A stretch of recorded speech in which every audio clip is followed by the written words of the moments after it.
was born in Minnesota, 1951. My dad was involved in the struggle for civil rights back in the 1960s. He marched with Martin Luther King Jr., and he heard that famous man give his famous speech, "I have a dream." That speech looked forward to a world and a time where people of all races would enjoy justice and equality. Dr. King did not live to see that come to pass, but his efforts and those of people like my dad did move the goalposts. They changed the world. And basically fighting for equal rights for black people. In those days, there were still restaurants, if you can believe it, near Washington, D.C. that wouldn't serve black people. It's hard to believe, but that's the case. Of course, in our own country, in Canada, First Nations people didn't get to vote until 1960. Canada was ahead of the United States when it came to abolishing slavery, but it's a long time before Native people got the right to vote. Today's issues may be a bit different, but the cause of justice goes on. Inspired partly by my dad, I've committed my life to the cause of justice and the protection of innocent human life. Every life is precious and every life is unique.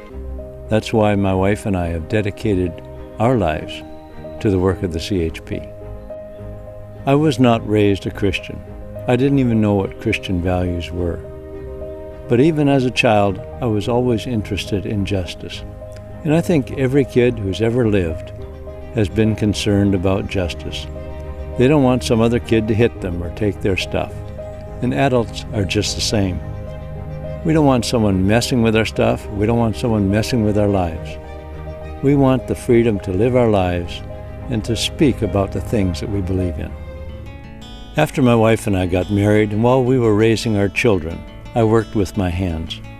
I worked on the railroad, I worked on farms in Alberta, and I worked in the sawmills in British Columbia for about 25 years.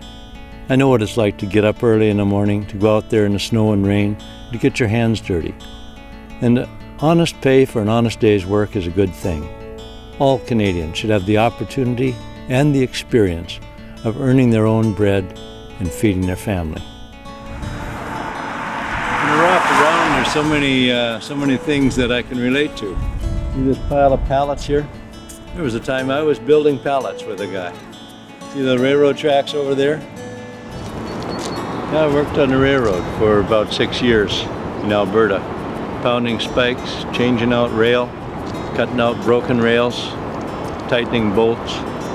I enjoyed that, and I felt like I was a part of Canada's heritage. I felt like I was a part of the history almost of the country, because the railroads were a significant part of Canada's history and culture. I'm happy to have had a little bit of experience on the railroads. It's an important link across the country. I've hauled lumber, built houses, worked on farms. There's a greenhouse over there. I worked in the greenhouse before. Done lots of things and enjoyed most of those things. Not all, but work is work, and you do what you have to do to pay the bills. Another thing that was important to me as a child was just enjoying the great outdoors. I loved every kind of bird and animal, and I kept pets. I had snakes and turtles and frogs, even had a screech owl for a while. And I still enjoy watching birds and animals in their natural habitat. It's very important. It's something we need to preserve for our children and for their children.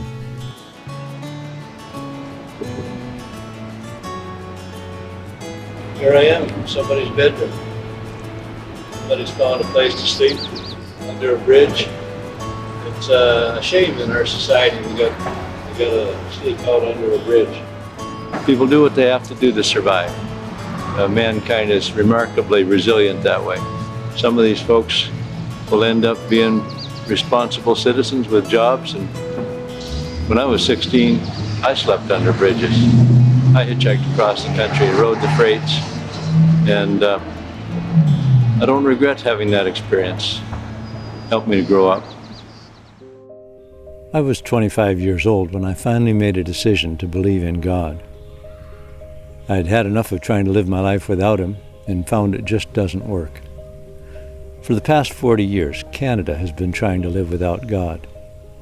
Canada has forgotten that without God's help, we can't accomplish anything of lasting value. Without God's help, we can't even take our next breath.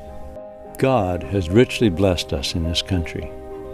We have an abundance of energy and natural resources, and up until very recently, we have enjoyed great personal freedoms, freedom of religion and freedom of speech. We need to preserve those freedoms for the next generations. For the past couple of years, it's been my great privilege to serve as a leader of the Christian Heritage Party of Canada. As leader, I long to see more Canadians made aware of the biblical foundations of Canada's cultural heritage.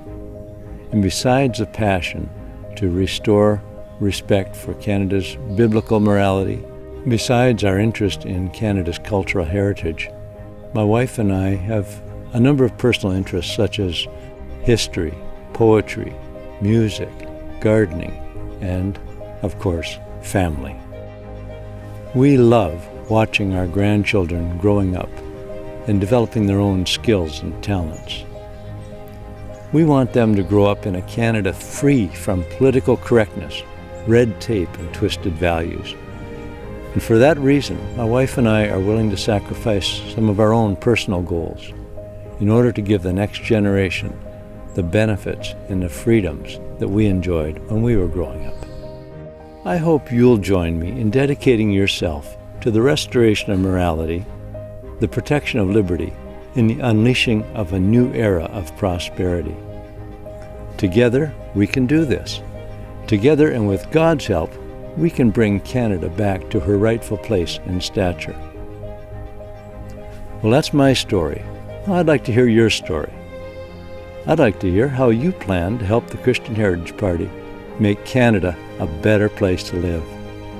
Thank you very much.